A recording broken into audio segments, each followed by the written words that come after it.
Welcome back to another episode of Rock Boys Football. The Michigan Wolverines add another one to the 2024 class, and Andrew Sprague, the 6'8", 290-pound offensive tackle, joining the 2024 class. A couple things I absolutely love about this player, and we'll talk a little bit more about how he fits in and the potential other commits that might be coming in the month of April. But Andrew Sprague, 6'8", 290. He has that prototypical first-round tackle NFL frame.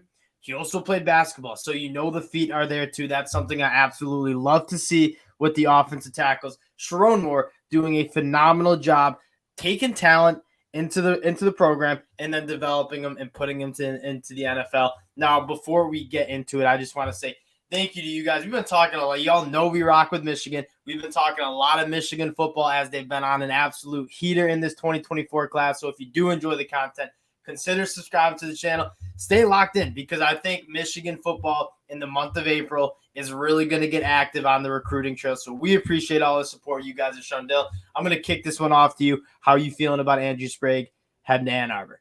I mean, this is the real first real premier offensive lineman in this class. And you look at his ranking. It's not to say Ben Roebuck and Steve Hamilton are like bad players, but when you get into that top 150, top 130 or wherever he is, then you pretty much got to beat every school in the country for him. And you look at the list of offers he had, it was those premier schools. And those are the battles that have to be won. And it's a huge win, I would say, for Michigan. I'd like to think with this Jadyn Davis news, you might see a couple more of these guys up front. You will take a look at the crystal balls coming in, but like Blake Frazier, another guy that probably looking to maybe get his commitment in the month of April. He has some visits to take to Clemson, to Texas, to Florida, but leading with him too. We're starting to see Michigan kind of become offensive line youth. The amount of talent they're putting out into the NFL, the amount of talent they're bringing into the program, I think there's nothing better for an offensive lineman than to see a team that's so physical as Michigan is. They're going to run the football. They're going to bury teams in the dirt. And that's what I think is so enticing for guys like Ben Roebuck, Luke Hamilton, Andrew Sprague to come up to Michigan because they know they're going to be developed by one of the best strength and conditioning coaches in the whole entire country in Ben Herbert. And they're going to get a chance to be very mean and very aggressive on the offensive line. And that's how Michigan has won, honestly, for the past 2 years. And I do think it's changing a little bit, and they're rounding out the rest of the team and being able to recruit a little bit higher level skill. And obviously the quarterbacks with Jadyn Davis and J.J. McCarthy, which two guys who are pretty much at the peak of what Michigan's seen in terms of the high school recruiting of the quarterback spot. So I think you're starting to round this program out, I'd like to think, and build a path to be sustainably successful, not just these past couple of years where they've had extremely good offensive line play and really good running backs. But to kind of take that next step, they got to bring the other part of the team on. And I'd like to think that's what Jadyn Davis will do and hopefully attracting new talent both at the up front and at the White House. Yeah, and Andrew Sprague's especially exciting because we've had some good tackles like Ryan Hayes, Stuber. Like we've had some good tackles. I don't think we've had a tackle talent like Andrew Sprague. Like you look at 6'8", 290, very, very good feet. There's a reason every single Power 5 team in the whole entire country wanted him. I think he represents kind of an upper echelon group of tackles because you can't teach that length. You can't teach the frame he's coming in with. There's no coach there's no two coaches, I should say, that I trust more to develop offensive linemen and Sharon Moore on the field, Ben Herbert in the weight room. I think that's probably why the biggest sell point for a guy like Andrew Sprague is, hey, come here, you're going to be developed. And you look at this Michigan 2024 class and how it's shaping up. The 11th commitment, which is absolutely insane. I mean, Michigan and the heater that they are on is next level. But I think he represents kind of the first true left tackle that we brought in, right? Luke Hamilton probably going to be playing on the inside. Ben Roebuck could really do a lot with him just with how big he is, 6'7", 320. But Andrew Sprague, I think, represents a little bit of an upper echelon in terms of talent on that offensive line. Yeah, and that's kind of what you're looking for. And the next kind of wave of targets are going to be right with him. And you look at where a guy like Blake Frazier is or Warren. I'm blanking on the last name, but Warren.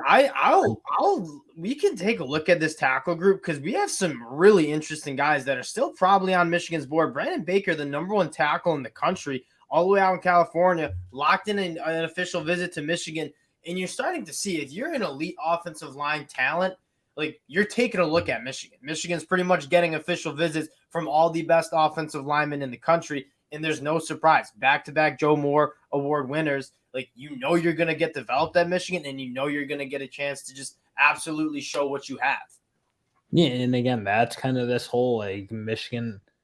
All we're thinking about is putting together an elite, like historic level recruiting class. Because again, you've seen the play on the field has been very much there in the past 2 years. I know a lot of Michigan fans have been kind of waiting for that next wave to hit where the recruiting kind of catches up to what they do on the field. And that seems to be where this 2024 class can get. And frankly, where I think as a fan, I would like to see it just because it builds the excitement. And who doesn't like seeing big recruits? It's not the end all be all, but it does make it more fun.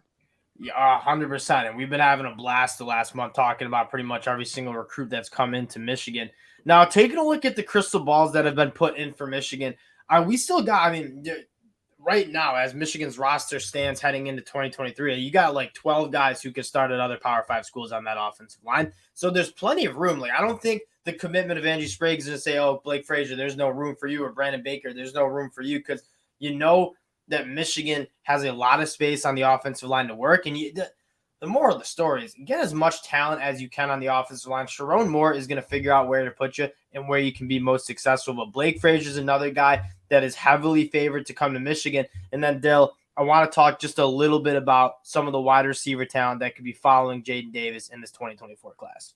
Well, God, you'd think the guys he played high school football with I certainly expect them to be on their way with Jadyn David. Yes. And then obviously we'll see what else. They're coming in for these top 12s, top 6s, whatever. I mean, these are all early, but they got guys on the board or players who I'd like to think will be enticed by the opportunity. I'm going to throw out one name before we close it out that I think not a lot of people are talking about because he's from the state of Idaho.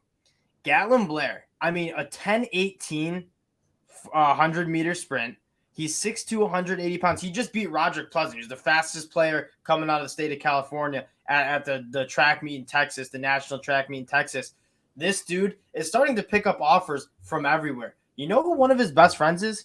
Colston Loveland, another kid from Idaho. I'm really excited to see if we get a nice look at Gatlin Blair. It's harder for him to make those official visits because you're from Idaho. You don't necessarily have that easy access to just go anywhere you want, like some of those guys from like Atlanta and Florida. But Gatlin Blair is another guy that you have the Colston Loveland connection from the state of Idaho. Those are the two highest recruits from the state in the last decade for Idaho. I would be not surprised at all if Michigan gets a long look at Gatlin Blair, who you just can't really teach the size and speed, and would be a massive, massive get for all the Michigan fans that are saying, yeah, it's nice to just build the trenches, but we need some star power on the outside to make it happen. Gatlin Blair could be a dude to certainly do that. And why not? I mean, Colston Loveland obviously looks like working out. He's going to be a 3-year player at Michigan, go right to the draft, and be a high pick. At least that's kind of what I hope to see at this point. So why not if you're out there and you got the connection? I mean, no better place to play football than Michigan right now, at least in my eyes. Yeah, and you slightly biased, but you certainly get the. Like now you start to see the offense the last couple weeks of the 2022 season really open up in terms of explosive plays and the wide receivers getting theirs. And so heading into 2023, you kind of expect the same. J.J. McCarthy putting up some big numbers, guys like Roman Wilson, Cornelius Johnson. Then you start seeing these wide receivers say, hey, there is room for me to be productive in this offense, and I'm also going to have one of the best quarterbacks in the country in Jadyn Davis throwing me the football.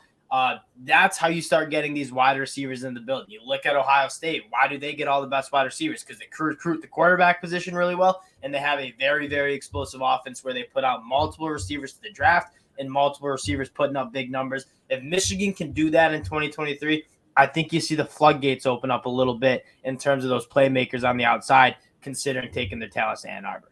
Yeah, 100%. And that's kind of what we're talking about. You want to see JJ put a year up where, I mean, he's the Heisman shirt. It's kind of like you want to see him put a year up that makes him have to go pro at the end of the day. Yeah, 100%. You don't want to lose him, but you also want to see him play so well that he's a no doubt draft guy. We haven't had that in a hot minute for Michigan at the quarterback position. And I think that not only holds up the quarterback recruiting, but certainly the wide receiver recruiting as well. You see all the top wide receivers. You haven't had a top really elite wideout come out of Michigan either. You haven't seen any. You've just seen really good linemen and really good defenders. That's weird. Yep. And I think the next step for Michigan, and we always talk about the importance of explosive plays. Like it's really hard. And you saw Michigan kicked a lot of field goals, and that's because a large part we didn't really hit many explosive plays. And so it's a lot easier to go 4 plays. I say it all the time. A lot easier to go 4 plays, 60 yards and score a touchdown, and then 12 plays, 80 yards and score a touchdown, because a lot of bad things can happen in those 12 plays, and it gets really, really hard to punch the ball in when the throwing windows start to shut down inside the 10. So got to hit those explosive plays. That starts with recruiting the wide receiver position. Gatlin Blair is a guy that I am very much keeping a close eye on. Again, Michigan fans, if you do enjoy the content, consider subscribing to the channel. Again, lock in for the month of April because it is going to be extremely fun. Appreciate you guys supporting us, and we'll talk to y'all later. Peace.